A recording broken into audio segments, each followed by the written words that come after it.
Good morning all students. Career academy की online class में आपका स्वागत है। लास्ट क्लास में अपन ने बात की थी तत्वों के आवर्ती गुणों के बारे में, और तत्वों के आवर्ती गुणों में अपन ने सबसे पहले बात की थी परमाणु त्रिज्या के बारे में, और उसके बाद का जो आगे वाला टॉपिक है वो आज अपना टॉपिक रहेगा आयनिक त्रिज्या। क्या रहेगा आज का टॉपिक? आयनिक त्रिज्या। अब जैसा कि आप लोग यहाँ देख पा रहे हैं कि आयनिक त्रिज्या मतलब क्या? एक आयन की त्रिज्या। किसकी त्रिज्या? आयन की त्रिज्या।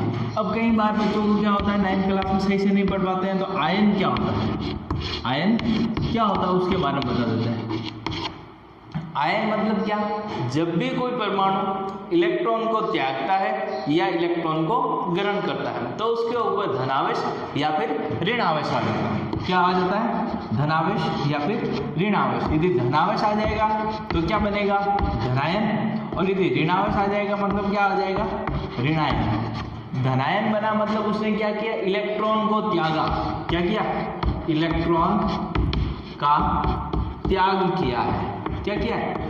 और ऋणायन आया मतलब इलेक्ट्रॉन को ग्रहण किया। इलेक्ट्रॉन को क्या किया है? ग्रहण किया। तो आयनिक त्रिज्या मतलब आयन की त्रिज्या। आयन मतलब क्या कि जब भी कोई परमाणु इलेक्ट्रॉन त्यागता है या ग्रहण करता है तो वो क्या करता है? आयन बनाता है। आयन दो प्रकार के, यदि परमाणु इलेक्ट्रॉन को त्यागता है तो धनायन बनाता है, और यदि परमाणु इलेक्ट्रॉन को ग्रहण करता है तो ऋणायन बनाता है। अब अपन सबसे पहले धनायन की त्रिज्या के बारे में बात करते हैं। किसकी त्रिज्या पढ़ते हैं? धनायन की त्रिज्या। धनायन की त्रिज्या।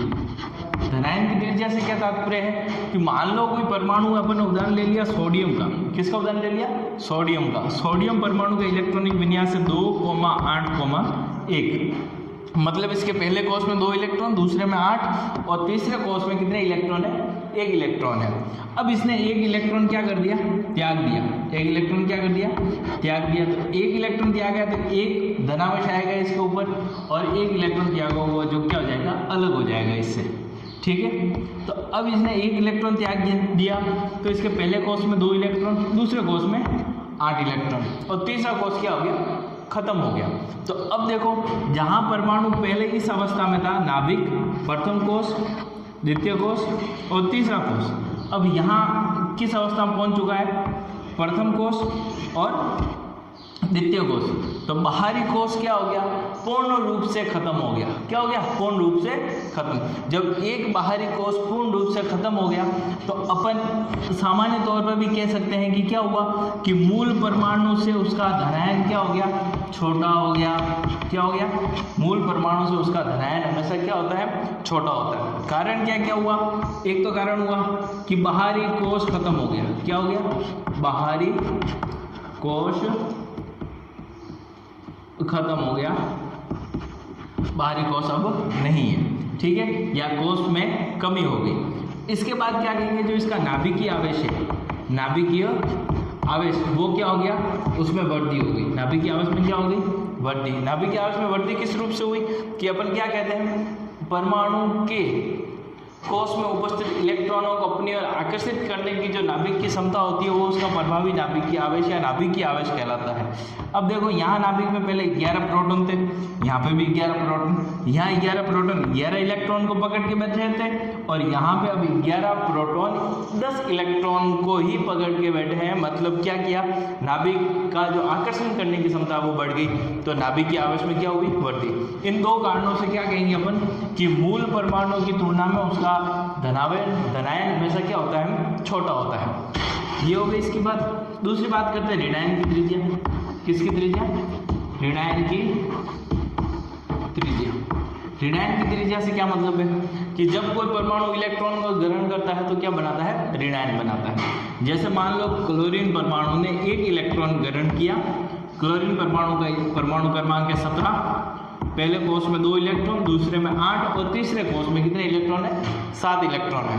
यदि मैं यहाँ पे लिख दूं प्रोटॉन की संख्या भी कितनी है इसके? 17। जितना परमाणु क्रमांक होता है किसी भी परमाणु का, वही उसी के अंदर नाभिक में उपस्थित प्रोटॉनों की संख्या होती है।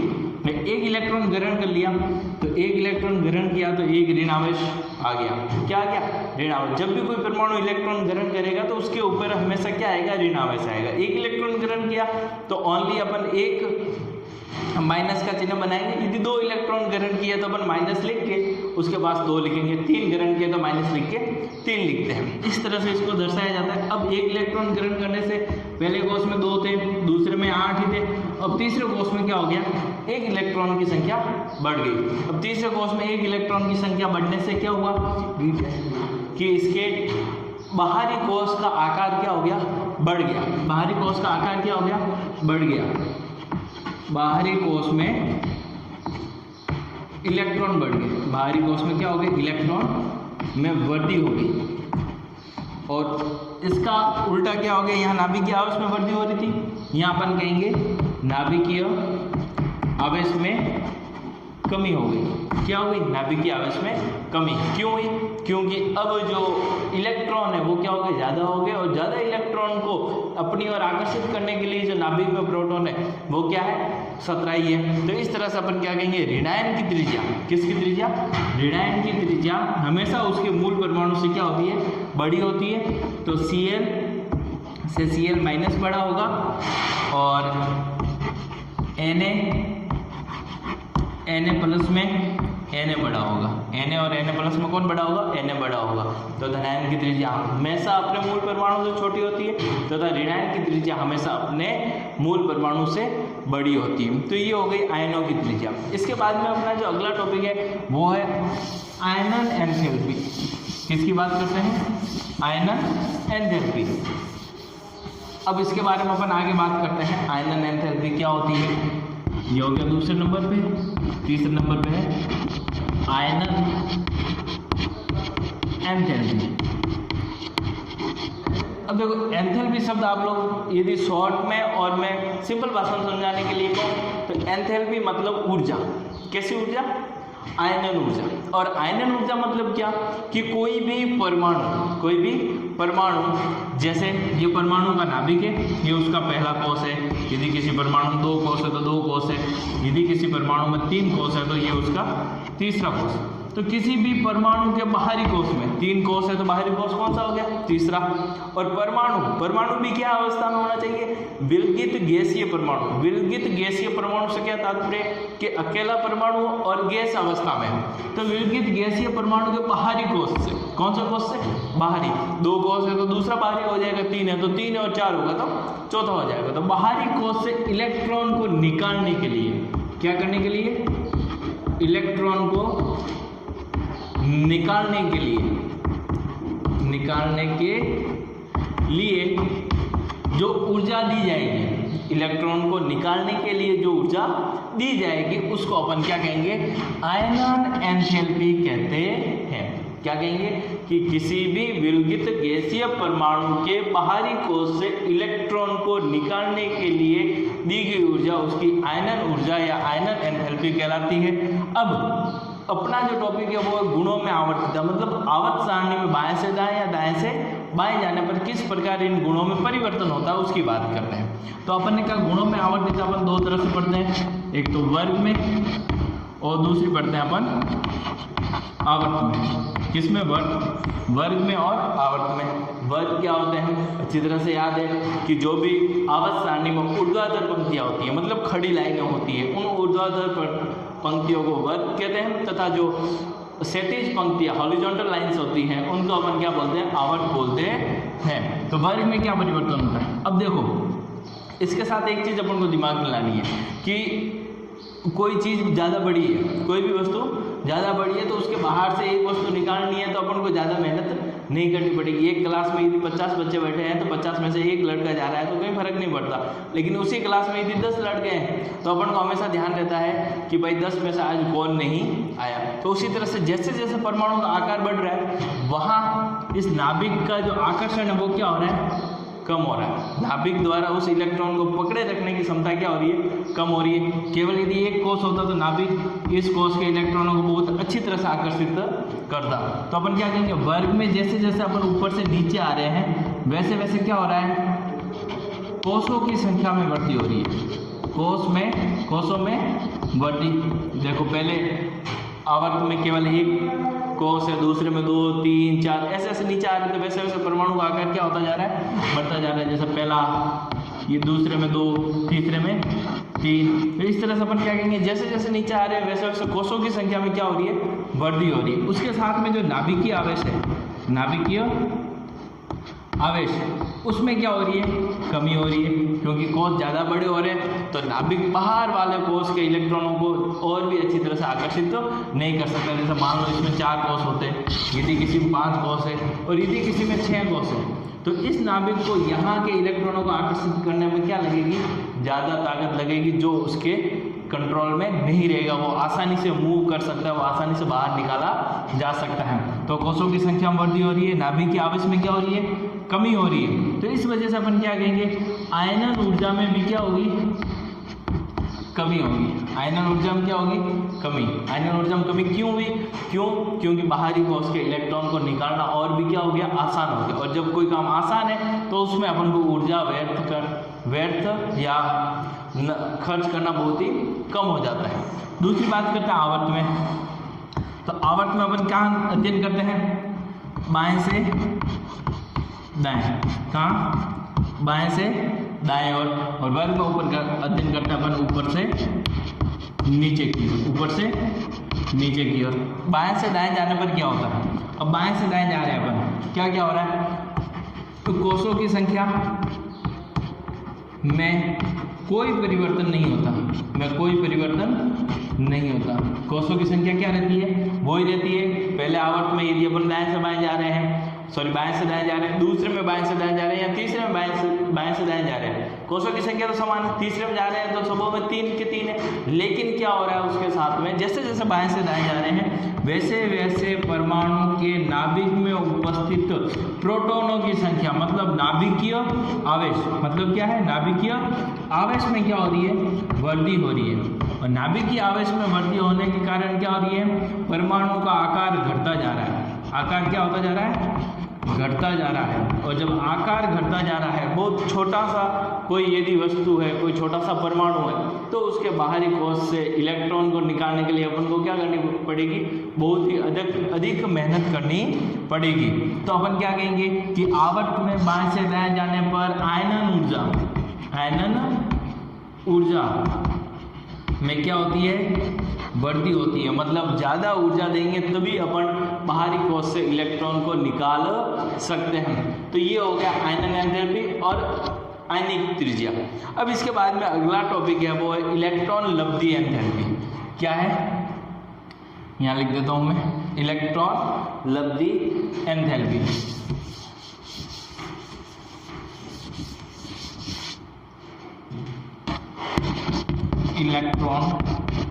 इलेक्ट्रॉन को मैं शॉर्ट में ऐसे लिखता हूँ, इलेक्ट्रॉन लब्धि एंथैल्पी। अब देखो, इलेक्ट्रॉन लब्धि मतलब प्राप्त करना, मतलब यहाँ पे अपने कहा आयनन एंथैल्पी में कि इलेक्ट्रॉन को बाहर निकालने के लिए आवश्यक ऊर्जा, उसी तरह से इलेक्ट्रॉन लब्धि एंथैल्पी मतलब क्या, किसी परमाणु के बाहरी कोष में इलेक्ट्रॉन को जोड़ने के लिए, क्या करने के लिए, इलेक्ट्रॉन को जोड़ने के लिए। जैसा कुछ समय पहले आपने देखा क्लोरीन के अंदर क्या किया अपन ने, इलेक्ट्रॉन जोड़ा था, उसमें इलेक्ट्रॉन ग्रहण किया था। सोडियम की क्या प्रकृति होती है, वो इलेक्ट्रॉन को त्यागता है। तो किसी परमाणु के बाहरी कोष में इलेक्ट्रॉन को जो जोड़ने के लिए ऊर्जा दी जाती है उसको इलेक्ट्रॉन लब्धि एंथैल्पी कहते हैं। यहाँ पे एक इंपॉर्टेंट चीज है कि आयनन एंथैल्पी हमेशा पॉजिटिव होती है, मतलब हमेशा ऊर्जा देनी ही पड़ेगी, इलेक्ट्रॉन निकालना तो ऊर्जा देनी ही पड़ेगी। लेकिन जो इलेक्ट्रॉन लब्धि एंथैल्पी है उसके दोनों मान हो सकते हैं, धनात्मक भी हो सकते हैं और ऋणात्मक भी हो सकते हैं। किन किन परमाणु के अंदर इलेक्ट्रॉन त्यागने की प्रवृत्ति होती है तो वो आसानी से इलेक्ट्रॉन त्याग देते हैं, लेकिन कई परमाणु क्या होते हैं, उनके अंदर यदि इलेक्ट्रॉन मर्ज करवाना है तो अपन को अतिरिक्त ऊर्जा देनी पड़ती है। तो इस तरह से इनका मान धनात्मक और ऋणात्मक दोनों हो सकते हैं। तो इलेक्ट्रॉन लब्धि एंथैल्पी मतलब किसी परमाणु के, किसी विलगित गैसीय परमाणु के बाह्यतम कोष में इलेक्ट्रॉन को जोड़ने के लिए दी गई ऊर्जा उसकी इलेक्ट्रॉन लब्धि एंथैल्पी कहलाती है। क्या होता है, वापस इसका भी अपन आवर्तता की बात करते तो वर्ग में, और इसकी बात करेंगे अपन आवर्त में, ठीक है। वर्ग में अपन क्या कहेंगे कि परमाणु के आवर्त सारणी में वर्ग में ऊपर से नीचे जाने पर जो इलेक्ट्रॉन लब्धि की एंथैल्पी का जो मान है वो परिवर्तनशील है, इसका कोई एक निश्चित पैटर्न नहीं है कि बढ़ेगी या घटेगी। जैसा कि आप सबको पता है, अपन बात कर रहे हैं क्लास 10th की, तो 10th के अंदर जो टॉपिक दिए हुए और जिस लेवल से दिए हुए उस लेवल से अपन बात कर रहे हैं। तो इलेक्ट्रॉन लब्धि एंथैल्पी वर्ग में ऊपर से नीचे जाने पर क्या होती है, अनियमित होती है। इसका मान क्या होता है, अनियमित होता है। लेकिन अपन जब 11th 12th की केमिस्ट्री पढ़ते हैं तो उसमें अपन इसका पूर्ण रूप से जिक्र करते हैं क्या होता है और क्या नहीं।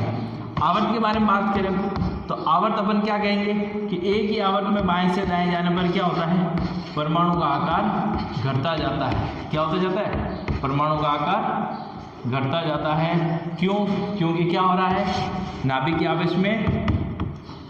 आवेश में वृद्धि, कोषों की संख्या समान रहती है, में कोई परिवर्तन नहीं, और इसके साथ में अपन क्या कहेंगे, आकार क्या होता जाता है, घटता जाता है। इसी के साथ में जो दाईं ओर वाले परमाणु हैं उनको इलेक्ट्रॉन ग्रहण करने की प्रवृत्ति क्या होती है, अधिक होती है। वो आसानी से इलेक्ट्रॉन क्या कर लेते हैं, ग्रहण कर लेते हैं। क्यों, क्योंकि उनका नाभिकीय आवेश बहुत अधिक होता है, इसलिए वो बाह्यतम कोश के इलेक्ट्रॉनों को आसानी से अपने आकर्षण की वजह से पकड़ कर रख सकते हैं। इसलिए जो आवर्त सारणी में दाईं ओर वाले तत्व है, हैलोजन वाले सबसे अधिक, हैलोजन समूह 17वां वर्ग, वो क्या होता है, सबसे अधिक विद्युत ऋणी होता है। वो आसानी से इलेक्ट्रॉन ग्रहण कर लेते हैं और ऋण आयन बनाते हैं। जैसे जैसे अपन दाएं से बाएं ओर आते हैं 17 से 16, 15, तो वैसे वैसे उनका इलेक्ट्रॉन ग्रहण करने की प्रवृत्ति में क्या होती है, कमी होती है। तो आज का टॉपिक अपना हो गया आयनन एंथैल्पी, इलेक्ट्रॉन लब्धि एंथैल्पी, और इसके बाद एक छोटा सा टॉपिक और ले लेते हैं, विद्युत ऋणात्मकता। किसकी बात करते हैं, विद्युत ऋणात्मकता। क्या होती है विद्युत ऋणात्मकता, उसके बारे में अपन बात कर लेते हैं। अब देखो, विद्युत ऋणात्मकता का कोई मान नहीं है, ना अपन इसकी कोई वैल्यू किसी स्केल पर नाप सकते, तो इसलिए क्या किया, होती क्या पहले उसके बारे में बात कर लेते हैं। विद्युत ऋणात्मकता, जब कोई दो परमाणु आपस में सहसंयोजक बंध बनाते हैं, जैसे मान लो एक परमाणु है ए और उसके साथ में दूसरा परमाणु बी, तो परमाणु के सहसंयोजक बंध में क्या होता है, एक परमाणु का नेचर ऐसा होता है वो बंध के इलेक्ट्रॉनों को अपनी ओर आकर्षित करता है। सहसंयोजक बंध के इलेक्ट्रॉनों को जो परमाणु अपनी ओर जितना ज़्यादा आकर्षित करेगा वो ही उतना क्या होगा, अधिक विद्युत ऋणी होगा। और अधिक आकर्षण क्यों करेगा, क्योंकि उसके नाभिक में आकर्षण बल क्या है, ज़्यादा, मतलब उसका नाभिक का प्रभावी नाभिकीय आवेश क्या है, ज़्यादा। और आप सब लोग जानते हैं कि प्रभावी नाभिकीय आवेश किस ओर ज़्यादा होता है, दाईं ओर ज़्यादा होता है। कौन सी ओर, दाईं ओर ज़्यादा होता है। तो दूसरे आवर्त में दाईं ओर 17वें वर्ग का पहला तत्व कौन सा है, फ्लोरीन, मतलब फ्लोरीन का विद्युत ऋणात्मकता सबसे अधिक होती है। फ्लोरीन की विद्युत ऋणात्मकता क्या होती है, सबसे अधिक होती है। और इसका मान अपन जो अध्ययन करते हैं वो करते हैं पाउली स्केल के आधार पर। किसके आधार पर, पाउली स्केल के आधार पर इसका अध्ययन करते हैं। तो सबसे ज़्यादा फ्लोरीन, उसके बाद में आएगा ऑक्सीजन, नाइट्रोजन, और इसी तरह से आवर्त में ऊपर से वर्ग में ऊपर से नीचे जाने पर इसके मान में कमी होती है, और आवर्त में दाएं से बाएं जाने पर भी इसके मान में क्या होती है, कमी होती है। तो इसी के साथ आज 10वीं क्लास का ये टॉपिक भी कंप्लीट हो गया, और अगली क्लास में अपन नए चैप्टर और नए टॉपिक के साथ में मिलते हैं। अध्ययन करते रहिए, और कोई भी समस्या हो तो विद्यालय से संपर्क अवश्य करें।